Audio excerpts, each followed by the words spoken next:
രചന ഗംഗോത്രി. ഭാഗം 51. വസന്തത്തിൽ തളിരണിഞ്ഞ മേപ്പിൾ മരത്തിൻ്റെ കീഴെയായി ഒരു ബെഞ്ചിൽ ഗംഗോത്രി ഇരുന്നു. തൻ്റെ ജോഗിംഗ് വേഷത്തിലായിരുന്നു അവൾ. യോഗ പാൻസും ഹുഡിയുമാണ് ധരിച്ചിരുന്നത്. ടൊറൻറ്റോ നഗരത്തിന് പതിവിലേറെ സൗന്ദര്യമുള്ളതായി അവൾക്ക് തോന്നി. നഗരഹൃദയത്തിൽ കണ്ണെത്താ ദൂരത്തോളം പരന്നു കിടക്കുന്ന പച്ച പുതച്ച പാർക്ക്, പുലർച്ചെ പെയ്ത മഴയുടെയും അരിഞ്ഞു നീക്കിയ പുല്ലിൻ്റെയും ഗന്ധം, ഇളം കാറ്റിലാടുന്ന മരച്ചില്ലുകൾക്കിടയിലൂടെ തെന്നിയെത്തുന്ന സൂര്യപ്രകാശം അവളുടെ സ്വർണ്ണമുടികൾക്ക് കൂടുതൽ തിളക്കമേറി. അവൾ ആരെയോ കാത്തിരിക്കുകയായിരുന്നു. ഇടയ്ക്ക് വാച്ചിൽ നോക്കുന്നുണ്ട്. പെട്ടെന്നാണ് ഇടതുവശത്തു കൂടി ഒരു ചെറുപ്പക്കാരൻ നടന്നു വരുന്നത് കണ്ടത്. ആര് കണ്ടാലും ഒന്നുകൂടി നോക്കിപ്പോകുന്ന സൗന്ദര്യം. ആ നീണ്ട മൂക്കാണ് ആദ്യം ശ്രദ്ധിക്കുക. അപ്പോഴേക്കും ചെറുപ്പക്കാരൻ അടുത്തെത്തി. എന്താടോ, താൻ എന്നെ സ്കാൻ ചെയ്ത് പഠിക്കുകയാണോ? ആളറിയാതെ ഇനി അടിക്കാൻ വന്നേക്കരുത്. ഞാൻ ഡോക്ടർ ക്രെനോവിൻ തന്നെ, ഡോക്ടർ ചിരിച്ചുകൊണ്ട് പറഞ്ഞു. ഗംഗ പെട്ടെന്ന് എഴുന്നേറ്റ് ഹലോ പറഞ്ഞു. എനിക്ക് മനസ്സിലായി.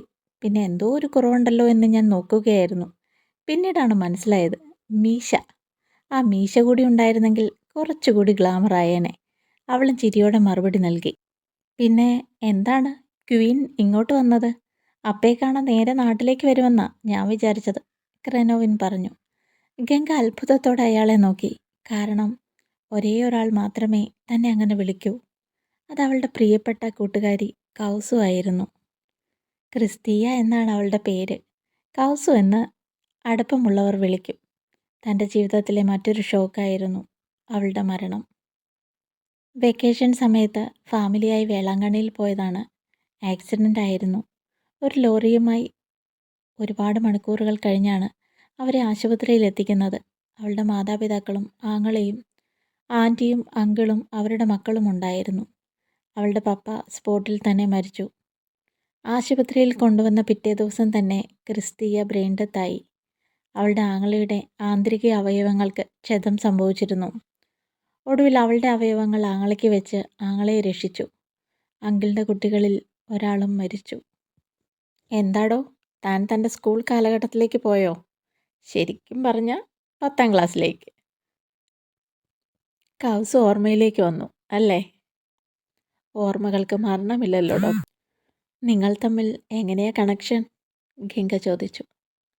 ഞങ്ങൾ ഒരേ സമയം ഒരേ വയറ്റിൽ പിറന്നവരാണ്. ഇരട്ടകളായിരുന്നു. നിങ്ങളുടെ സ്കൂളിലെ വിശേഷങ്ങളെല്ലാം അവൾ എന്നോട് പറയും. എൻ്റെ വിശേഷങ്ങൾ ഞാനും പറയും. സാധാരണ ഇരട്ടക്കുട്ടികൾക്കെല്ലാം ഒരേപോലെ ആയിരിക്കും വാങ്ങുക. ഞങ്ങൾക്കത് വേണ്ട എന്ന് നിർബന്ധമായിരുന്നു.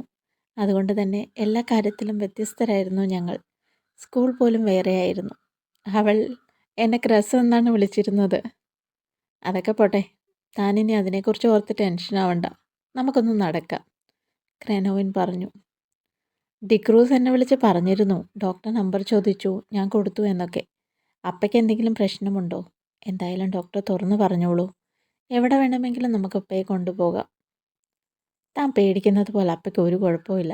സത്യം പറഞ്ഞാൽ ചികിത്സ വേണ്ടത് തനിക്കാ. അപ്പയ്ക്ക് എന്തെങ്കിലും സംഭവിച്ചാൽ താൻ എങ്ങനെ അതിനെ നേരിടുമെന്നതാണ് അപ്പയുടെ ഭയം. പിന്നെ താൻ പഴയതുപോലെ നല്ല ആക്റ്റീവ് ആകണം, പഴയ ഗംഗയാവണം. അതിനുവേണ്ടി അപ്പ കണ്ട ഒരു മാർഗമാണ് ഈ കിടപ്പ്. ആക്സിഡൻ്റ് ഉണ്ടായി എന്നത് സത്യമാണ്. പക്ഷേ അപ്പയ്ക്ക് കാര്യമായിട്ടൊന്നും സംഭവിച്ചില്ല. അന്ന് ആശുപത്രിയിൽ വെച്ച് അദ്ദേഹത്തിൻ്റെ ഭയം എന്തെങ്കിലും സംഭവിച്ചാൽ താൻ അതിനെ എങ്ങനെ നേരിടുമെന്നതായിരുന്നു. അതിനുള്ള ഒരു പരീക്ഷണം എന്ന പോലെയാണ് ഇങ്ങനെ ഒരു സാഹചര്യം സൃഷ്ടിച്ചത്. ക്രെനോവിൻ പറഞ്ഞുകൊണ്ടിരുന്നപ്പോൾ ഗംഗയുടെ കണ്ണുകൾ നിറഞ്ഞൊഴുകുകയായിരുന്നു. മരിച്ചു കളയാമെന്ന് പോലും താൻ വിചാരിച്ചതാണ്. താൻ ചങ്ക് പൊട്ടി മരിക്കാറായപ്പോൾ അപ്പയ്ക്ക് പരീക്ഷണം. താൻ ആവശ്യമില്ലാത്ത ഒന്നും ആലോചിക്കണ്ട. തന്നോടുള്ള സ്നേഹവും കരുതലുമൊക്കെയാണ് ഇങ്ങനെ ഒരു തീരുമാനത്തിലെത്തിച്ചത്. സത്യം പറഞ്ഞാൽ കാർത്തിക് ഇതൊന്നും അറിയില്ലായിരുന്നു. അമ്മയോട് മാത്രമേ പറഞ്ഞുള്ളൂ. പിന്നീട് ആ കാർത്തി വിവരം അറിയുന്നത്. ഞാൻ അപ്പയൊന്ന് വിളിച്ചോട്ടെ ഡോക്ടർ? ഗംഗ ചോദിച്ചു. ക്രെനോവിൻ മൗനാനുവാദം നൽകി. അവൾ ഫോണെടുത്ത് അപ്പയുടെ നമ്പറിലേക്ക് ഡയൽ ചെയ്തു.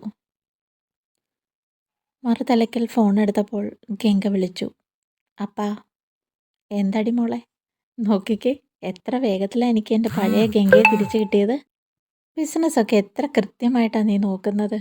ഇപ്പോൾ ദാ നിന്റെ ശത്രു എൻ്റെ മുമ്പിൽ വന്ന് പെട്ടിരിക്കുന്നു. അവനെ നശിപ്പിക്കാനുള്ള എല്ലാ കരുക്കളും നീക്കിക്കഴിഞ്ഞു. ഒരു നിസ്സഹായ അവസ്ഥയിൽ നിന്നെ തനിച്ചാക്കി ഞാൻ പോയാൽ നിന്റെ അമ്മ എന്നെ വെറുതെ വിടുമോ? അതിനു വേണ്ടിയായിരുന്നു ഇങ്ങനെ ഒരു പരീക്ഷണം. നീ അതിൽ 100% വിജയിച്ചു. കറുത്തമ്മ എവിടാണെന്ന് നിനക്കറിയോ? ഇവിടെ, ഈ കേരളത്തിൽ, നമ്മുടെ ഗോഡൗണിൽ. അവിടുത്തെ കാര്യങ്ങൾ വിഷ്ണു ചെയ്തോളും. അവൻ്റെ സാമ്രാജ്യം അവിടെ തകർക്കപ്പെടും. അവനെ ഞാൻ ഇവിടെ വരുത്തും. നീ അവിടെ കൂടുതൽ ചുറ്റിക്കറങ്ങാതെ നാട്ടിലേക്ക് വാ. അല്ലെങ്കിൽ കാർത്തിയോട് അങ്ങോട്ട് വരാൻ പറയാം, ശിവറാം പറഞ്ഞു. അപ്പാ, എൻ്റെ കൺമുമ്പിൽ അത്ര പെട്ടെന്ന് വന്ന് പെടണ്ട. ഞാൻ എന്ത് ചെയ്യുമെന്ന് എനിക്ക് തന്നെ അറിയില്ല. എന്തായാലും ഞാൻ നാട്ടിലേക്ക് വരുന്നുണ്ട് ഉടനെ. അവൾ സന്തോഷത്തോടെ ഫോൺ കട്ട് ചെയ്തു. സത്യം പറഞ്ഞാൽ ഇപ്പോഴാ ഡോക്ടറെ സന്തോഷവും സമാധാനവും ആയത്. ഈ സന്തോഷത്തിന് എന്താ ഞാൻ ഡോക്ടർക്ക് തരേണ്ടേ? ആദ്യം ഡോക്ടർ വിളി ഒന്ന് നിർത്തണം. പറ്റുമെങ്കിൽ അവൾ വിളിച്ചിരുന്നത് പോലെ ക്രസ് എന്ന് വിളിച്ചാൽ മതി. പിന്നെ അപ്പയുടെ അടുത്തേക്ക് മടങ്ങിപ്പോണം. ഒരു കോളിനപ്പുറത്ത് ഞാനുണ്ടാവും, എത്ര തിരക്കായാലും. പൊക്കോട്ടെ, ക്രനോവിൻ യാത്ര പറഞ്ഞു. രണ്ടുപേരും പരസ്പരം ഹഗ് ചെയ്തു. ക്രനോവിൻ കണ്ണിൽ നിന്നും മറയുന്നത് വരെ ഗംഗ നോക്കി നിന്നു. പിന്നെ അവൾ അപ്പാർട്ട്മെൻറ്റിലേക്ക് പോയി. ജാവേദിൻ്റെ വീടുകളിലെല്ലാം പുതിയ ജോലിക്കാരെത്തി. പഴയ ജോലിക്കാരെ പാറു പറഞ്ഞു വിട്ടു. കഞ്ചാവ് തോട്ടങ്ങളെല്ലാം കത്തി നശിച്ചു. എല്ലാം കറുത്തമ്മ പറഞ്ഞിട്ടായിരുന്നു. ഒടുവിൽ കറുത്തമ്മയുടെ തിരോധാനം കൂടിയായപ്പോൾ മകൻ ഭ്രാന്ത് പിടിച്ച് നടക്കുകയാണ്. അയാളുടെ ഗുണ്ടാത്തലവന്മാരെ ഓരോരുത്തരെയായി കാണാതാവുന്നു. അയാൾ പോലും അറിയാതെ ജാവേദ് നഗറിൽ എന്തൊക്കെയോ മാറ്റങ്ങൾ സംഭവിക്കുന്നു. മാർത്താണ്ഡൻ ഹൈദരാബാദിലേക്ക് പോയിരിക്കുകയാണ്. അയാൾ നാട്ടിലില്ലാത്തതിൻ്റെ കുറവെല്ലാം കാണുന്നുണ്ട്. ജാവേദ് പല പ്രാവശ്യം അയാളുടെ ഫോണിലേക്ക് വിളിച്ചെങ്കിലും അയാൾ ഫോൺ എടുത്തില്ല. അയാൾ ദേഷ്യത്തോടെ പാറു താമസിക്കുന്ന വീട്ടിലേക്ക് പോയി. വീട്ടിൽ ചെന്നപ്പോൾ എല്ലായിടത്തും പുതിയ ആളുകൾ. പഴയ ആളുകളെ ആരെയും കാണുന്നില്ല. ഗംഗ, അയാൾ അലറിക്കൊണ്ട് വിളിച്ചു. തുടരും.